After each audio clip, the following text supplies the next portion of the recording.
আওয়ামী লীগের আঙুল বাইর হয়েছে মাত্র, এখন বিএনপি রেডি হয়েছে গ্লাভস পইরা। আওয়ামী লীগের নৌকার সাইজ বড়, তাই বহুত কষ্ট হয়েছে। তবে আগামীর ধানের শীষ খুব শান্তির হবে না, ওইটা শুয়া আছে, ধানের মধ্যে শুয়া আছে, ওইটা যখন যাবে তখন টের পাবেন। আওয়ামী লীগ বলে রিল্যাক্স, এইটা আপনার ভালোর জন্যে। বিএনপি বলে আমরা সফট টাচ দেব, কিন্তু জনগণের স্ফিংটার শিখে গেছে, পার্টি পাল্টায় কিন্তু আঙ্গুলের গন্তব্য ওইটা পাল্টায় না। বাঙ্গুল্যান্ডের সকল প্রগতিশীলরা সলজ্জ সম্পদের হেফাজত করেন। নেরিবাদী, প্রগতিশীল, ধনবাদী মানে যাদের ধন বড়, এলিট বুদ্ধিজীবীরা সাইরেন বাজাইলাম, এডিটর সাহেব সাইরেন বাজাবেন। এই প্যান্ডোরার বক্স আপনারাই খুলিছেন, কল্পনাও করতে পারতেছেন না কিভাবে হুতায় দেওয়া হবে আপনাদের দেখানো অস্ত্র দিয়াই।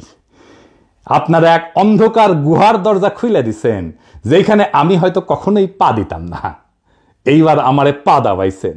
অন্ধকার গুহা নিয়ে প্লেটো এক দার্শনিক আবিষ্কার করছিলেন। প্লেটোর গুহার এক ধরনের উপমা, অ্যালিগরি বলে আর কি, যা দিয়ে বোঝাইতে চাইছিলেন মানুষ আসলে সত্য দেখে না, তারা সত্যের ছায়া দেখে। গল্পটা কেমন? এটা ফিলোসফির, দর্শনের একটা খুব গুরুত্বপূর্ণ এবং মৌলিক গল্প। আসেন গল্পটা শুনে দেখি। ধরেন একটা গুহার ভিতরে কয়জন মানুষ ছোটবেলা থেকে বন্দী, তাদের হাত পা বাঁধা, মাথাও ঘুরাইতে পারে না, তারা শুধু গুহার দেয়ালের দিকে তাকায় থাকতে পারে। গুহার পিছন দিকে একটা আগুন জ্বলতেছে জল জল কইরা, আর সে আগুনের সামনের দিকে কিছু মানুষ জিনিসপত্র নিয়ে হাঁটাহাঁটি করতেছে, মূর্তি, পশু, গাছপালা। এর ফলে কি হয়? গুহার দেয়ালে সেই জিনিসগুলার ছায়া পড়ে। বন্দি মানুষগুলা জীবনে কখনো আসল জিনিস দেখে নাই, তারা শুধু সেই ছায়াগুলাই দেখে, তাই তারা ভাবে ছায়াটাই আসল সত্য। একদিন যদি হঠাৎ করে তাদের মধ্যে থেকে একদিন কেউ মুক্ত হইয়া বাইরে যায়, তার তো প্রথমে চোখ ধাঁধায় যাবে, সে দেখবে আরে এতদিন যেগুলোকে আমি সত্য ভাবছিলাম সেগুলো আসলে ছায়া, আসল সত্য বাইরে সূর্যের আলোতে বাস্তব জগতে। যদি সেই লোকটা আবার গুহায় ফিরে গিয়া অন্যদের বোঝাইতে চায় তোমরা যা দেখতেছো সেটা সত্য না, বাকিরা বিশ্বাসই করবে না, হাসাহাসি করবে, বলবে এই পাগল কি সব আজগুবি কথা বলতেছে। আমি হইতেছি গুহা থেকে বাইর হয়ে যাওয়া সেই মানুষ যে ফিরে আইসা নতুন দুনিয়ার গল্প বলতেছি। এর মানে কি? মানে প্লেটো বলতে চাইছেন আমরা সবাই আসলে এক ধরনের গুহায় বাস করি। আমরা সমাজ, রাজনীতি, মিডিয়া এই সমস্ত দেখানো ছায়া দেখা ভাবি এ সমস্তই সত্য, কিন্তু আসল সত্য এর বাইরে গভীর চিন্তা এবং জ্ঞান অর্জনের মাধ্যমে ধরা যায়। সেই জন্যই আমি প্রশ্ন তুলি, সেই জন্য আমি নতুন সত্যের সামনে দাঁড় করায় দিই জাতিকে। সকলে বিভ্রান্ত হইয়া যায়, মনে করে এতদিন যা জানছি সব ভুল, কেমনে হয়? আমি সেই মানুষ যে গুহায় কোনো ছায়া দেখি না, আমি গুহার গভীরে যা অনুভব করি। আজকালকার দিন হইতেছে এক্সপোজ করার যুগ।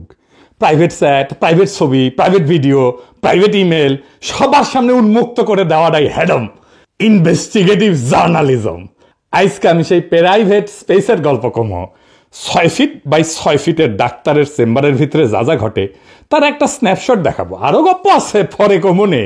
তো সেই ছোট্ট ঘরে কত হ্যাডোমালা মানুষজন স্বেচ্ছায় কত কিছু করে, কত রকম ভাবে বেজ্জত হয়, সেটা নিয়ে আজকের আলাপ না। আমি কোনো বিশেষ ব্যক্তির গোপন বিষয় নিয়ে আলাপ করব না।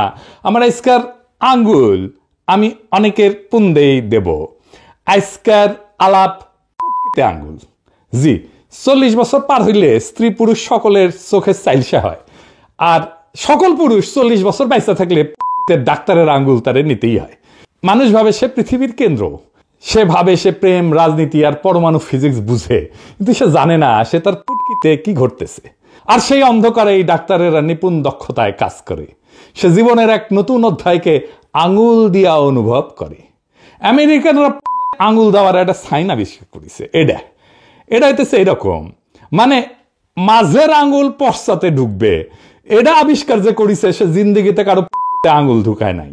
সে মনে করেছে এই আঙ্গুল যেহেতু বড় তাই বেশি ভিতরে ঢুকবি, কিন্তু কথা হইতেছে আপনার এই আঙ্গুলটা বড় হইলেও এটা ভিতরে ঢুকবি না, বেশি বড় জোর এই পর্যন্ত ঢুকবি, এইখানে এসে আটকে যাবি, এই যে এটি আটকে যাবি। হ্যাঁ, তার উপরে এই আঙ্গুল শক্তিশালী না। হ্যাঁ, পুটকির ভিতরে আঙ্গুল আপনি ঢুকাইতে পারবেন না, ভেঙে যাবে, আঙ্গুল ভেঙে যাবে, কিন্তু পুটকির কিছু হবে না। পুটকির স্ফিংটার হেভি টাইট, বুঝছাও? সেই জন্য আমেরিকান ফাকিং সাইন আমেরিকান ড্রিমের মতোই অকাজের। ইচ্ছা আছে, কিন্তু কখনো এটা বাস্তব হবে না। তাইলে কোন আঙ্গুল সবচেয়ে কার্যকর? সেটা তর্জনী। এডা এডা এডা শক্তিশালী, ফুটকির সকল রেজিস্ট্যান্স ভেদ করে গভীরে ঢুকে যেতে পারে। সেই সত্যটা আবিষ্কার করেছিল দুনিয়াতে প্রথম কে? পলিটিক্যালি, জানেন? সোহরাওয়ার্দীর বডিগার্ড শেখ মুজিব। এই জন্যই সে আঙ্গুল নাচায় নাচায় নাচায় নাচায় বক্তিমা ছাড়িত। আর এই জন্যে রক্ষী বাহিনীর লোগো ছিল এই আঙ্গুল। সে জানতো বাংলাদেশের কোন দেশে আঙ্গুলে ঢুকাবে। এক সময় বাংলাদেশের পদ মারার জন্য তার তর্জনীর আস্ফলন ছিল। তার মানে এই তর্জনী ইজ অলসো পলিটিক্যাল তর্জনী, মানে ক্ষমতা। পুটকিতে আঙুল ঢুকায় এই পরীক্ষার নাম হইতেছে ডাক্তারি ভাষায় পার রেক্টাল এক্সামিনেশন, ইংরেজিতে পিআর। আমাদের পিআর পদ্ধতিতে নির্বাচন নিয়ে খুব আলোচনা হইতেছে। এটাও পন্দে আঙুল দিবে দেশের। যাই হোক, ওই আলাপ পরে করুন নি। আমাদের সময় যখন আমরা মেডিকেল কলেজে পড়ি, ওই সময় একটা হিন্দি সিনেমায় ছিল मैंने পিয়ার কিয়া। তো আমরা যদি কারো পন্দে আঙুল দিতাম, তাহলে আইসে কইতাম मैंने পিয়ার কিয়া। এই পিয়ার কইরা মানে পন্দে আঙুল দিয়া ডাক্তাররা আসলে কি জানতে চায়? জানতে চায় সত্য। আঙ্গুল দিয়া সত্য আবিষ্কার। সত্য সবসময় মুখ দিয়ে আসে না, কখনো কখনো সত্য বাইর হয় অন্য পথে। একজন রোগে এসেছিল, কইল ডাক্তার আমার মনে হয় আমি ভালো আছি। তা আমি কইলাম আমিও মনে করি আপনি ভালো আছেন, কিন্তু আমার আঙ্গুলে বিশ্বাস নাই, বুঝেছাও? তখনই আমি বুঝলাম সক্রেটিস বলছিলেন নো দাই সেলফ, মানে নিজেকে চেনো। আমি বলি এটা গভীর দার্শনিক প্রশ্ন। নিজেরে চিনবে কি? নিজের পন্দের খবর রাখে না, যে নিজের পন্দ চিনতে পারে না, অন্যের সাহায্য লাগে নিজের পন্দ চেনার জন্য। সে নিজেরা জানবে কিভাবে? পদ হচ্ছে এই শরীরের সেই গভীর জায়গা যেগুলা সবাই এড়ায় চলে, কিন্তু আমি ঢুকি, ডাক্তারেরা ঢুকে বীরের মতো, কিন্তু বিনীত ভাবে। আমি যখন গ্লাভস পরি না ওই পন্দে আঙুল ঢোকানোর সময়, তখন সেটা শুধু প্রোটেকশনের জন্য না, ওইটা হইল প্রতিজ্ঞা। একটা ঠান্ডা লুব্রিকেন্ট যখন রোগীর পেছনে যায়, সে জানে এই লোকটা আমাকে ধোকা দিবে না, এই লোকটা ব্যথা দিলেও শেষ পর্যন্ত রিপোর্ট দিবে। অনেকে ভাবে প্রেম কঠিন। না ভাই, প্রেম হইল চোখে চোখ রেখা, একসাথে গান শোনা। কিন্তু পন্দে আঙ্গুল পার রেক্টাল এক্সাম, সে চোখে চোখ রেখে পেছন দিয়ে ঢুকে যায়। তাও এক্সপ্রেশন দিতে হয় রিল্যাক্স রিল্যাক্স, ডিপ ব্রেথ। কি রোমান্টিক! প্রথম ডেটে প্রেমিক প্রেমিকা চোখে চোখ রাখে, কিন্তু পন্দে আঙুল দেওয়ার সময় চোখে চোখ রেখা হাত ঢুকে যায় পিছনে। ডায়ালগও রোমান্টিক, রিল্যাক্স, ডিপ ব্রেথ। ভোট গেলে, ডেটে গেলে ক্যান্ডেল লাইট, আর রেক্টাল এক্সামিনেশনের টর্চ লাইট। ভালোবাসা আসে হৃদয় থেকে, আর সত্যটা আসে অন্য জায়গা থেকে। লোকে বলে তরবারির চেয়ে কলম বেশি শক্তিশালী। আমি বলি আমার তর্জনী এই দুয়ের চেয়ে শক্তিশালী। একটা তরবারি জীবন নিতে পারে, একটা কলম আইন লিখতে পারে, কিন্তু আমার আঙ্গুল একজন ক্ষমতাবান পুরুষকে, একজন ক্ষমতাশালী সিইওকে, একজন পদকজয়ী জেনারেলকে এক শীতল পিচ্ছিল মুহূর্তে তার জীবনের সমস্ত সিদ্ধান্তের কথা পুনরায় ভাবতে বাধ্য করতে পারে। লুব্রিকেন্টটা যখন প্রথম ত্বকে স্পর্শ করে, তখন যে একটা হিমশীতল শিহরণ বয়া যায়, ওইটা হলে ইগোর বেলুন ফুইটা চুপসে যাওয়ার শব্দ। এই অনুভূতি যে কোনো কবিতার চেয়েও সৎ, যে কোনো প্রার্থনার চেয়েও গভীর, যে কোনো বিপ্লবের চাইতেও ভয়ঙ্কর। আমি ডাক্তারি করলে হয়তো এই সময়টাকে রোমান্টিক করতাম। হাতে গ্লাভস পড়তে পড়তে টেনিসনের অ্যানসিয়েন্ট সেইজের লাইনগুলো আওড়াইতাম। মনে আছে? For we are bound where mariners has not yet dared to go, and will risk the ship, ourselves and all. আমরা যাব যেখানে কোনো যাইনি নে সাহস করি, ডুবি যদি তবে ডুবি না কেন, ডুবুক সবই ডুবুক তরি। আরো জোরে শ্বাস। ওয়াও! আমার সংক্ষিপ্ত ডাক্তারি জীবনে আমি 1000টা পন্দে আঙ্গুল দিছি। সবাই আলাদা, কিন্তু একটা জিনিস, সবারই একটা পয়েন্ট থাকে। তারা বলে ডাক্তার সাহেব আর না। 5th ইয়ারে আমি ফাইনাল পরীক্ষা দিচ্ছি। সার্জারির মেডিকেল কলেজের ফাইনাল পরীক্ষায় সারাদিন ধরে চলে। একটা কেস থাকে, বলা হয় লং কেস। মানে আপনাকে একটা সত্যিকারের রোগী দেওয়া হবে, একটা বেড দেওয়া হবে, আপনি সেই রোগীকে দেখবেন, তার কি রোগ হতে পারে সেটা ডায়াগনোসিস করবেন, কি কি পরীক্ষা নিরীক্ষা দেওয়া যেতে পারে সেটা দেখবেন, এবং আপনাকে ওই রোগীর বিছানার পাশে সেই বাঘা বাঘা প্রফেসররা আইসা প্রশ্ন জিজ্ঞেস করবে, আপনি কি পাইছেন, কেন পাইছেন, কেন মনে করতেছেন এটা এই অসুখ ওই অসুখ না। এই পুলসেরাত পার হইতে হবে, তাইলে আপনি নামের আগে ডাক্তার লিখতে পারবেন। তো আমার ভাগ্যে পড়লো একজন রোগী যার প্রোস্টেটের সমস্যা, এই রোগীকে পুটকিতে আঙুল দিয়ে এক্সামিনেশন করতেই হয়। আমি হিস্ট্রি নিয়ে তারে এক্সামিনেশন করার জন্য গ্লাভস চাইলাম, ভেজলিন চাইলাম, আর কইলাম ওয়ার্ড বয়কে পর্দাটা লাগাই দেন ভাই। পর্দা লাগানো শেষ হইলো, আমার গ্লাভস পরাও শেষ, আমি হাতে ভেজলিন লাগাইতেছি আঙ্গুলে ভালো করে, এটা প্রবেশ করাবো একটু পরেই। তো ওই লোকটা আমার গলা জাপটায় ধরে আমারে কইল, আমারে কইলেন না, প্রেমিকা তো আবেগ নিয়ে প্রেমিকার গলা চাপটায় ধরে না, তাই কইলাম কি কইলেন না ভাই, ওই যে ওইটা। আমি বললাম আমাকে তো করতেই হবে, আমাকে তো দেখতে হবে, আমাকে পরীক্ষা দিতে হবে, পাশ করতে হবে, আমাকে প্রশ্ন জিজ্ঞেস করবে। সে তখন আমার পা জড়ায় ধইরা বলল, আপনার পায়ে পড়ি, আমাকে এই কাজ কইলেন না। আমার সামনে দৃশ্যপট পাল্টায় গেল, মনে হইলো আমি একটা সিনেমার ভিলেন, আমার সামনে এক উদ্ভিন্ন যৌবনা নায়িকা যে আমার পা ধরে বলতেছে আমার এই সর্বনাশ করবেন না। আমি বললাম আমি এই কাজ না করলে আমি কিভাবে বুঝবো যে আপনার এইটা একটা নিষ্পাপ প্রোস্টেটের নন ক্যান্সারাস ফুলে ওঠা নাকি ক্যান্সার, আমাকে তো দেখতে হবে। রোগী বলল, স্যার আমি গ্যারান্টি দিতেছি এটা ক্যান্সার না। বললাম কেমনে বুঝবেন এটা ক্যান্সার না, আপনার তো রোগী। সে বলল, আমার এই পন্দে কি কম মানুষ আঙুল দিছে, আর আমি এই পরীক্ষার কেস হিসেবে কি কম দিন ধরে আছি ডাক্তার সাহেব? তার মানে সে পন্দে আঙুল দিতে দিছে সবাই রে, কিন্তু আমাকে সে দিতে রাজি না। আমার মনে হইল সেই সাইদ খোকনের মতো, বারবার শুধু আমার সঙ্গে, বারবার শুধু আমার সঙ্গে, কেন আর মানুষ পান নাই, বারবার শুধু আমার উপরেই, বারবার শুধু আমার উপরেই, কেন কেন? আজকে আপনি যতই বিব্রত হন, আপনার মুক্তি নাই এই পুন্দে আঙুল ঢোকানোর পর্ব থেকে। জাপল সার্ট বলছিলেন human is condemned to be free, আমি বলি human is condemned to be fingered. হ্যাঁ, আপনি প্রেসিডেন্ট হইল আপনার রক্ষা নাই। জো বাইডেনের পশ্চাতেও আঙুল ঢুকে, আমাদের সুপ্পুর প্রোস্টেটে ঝামেলা আছে, ওর পুটুতেও অনেকেই আঙুল দেয় নিয়মিতই। তাইলে আসল ক্ষমতা কোথায়? ডাক্তারের আঙ্গুলে।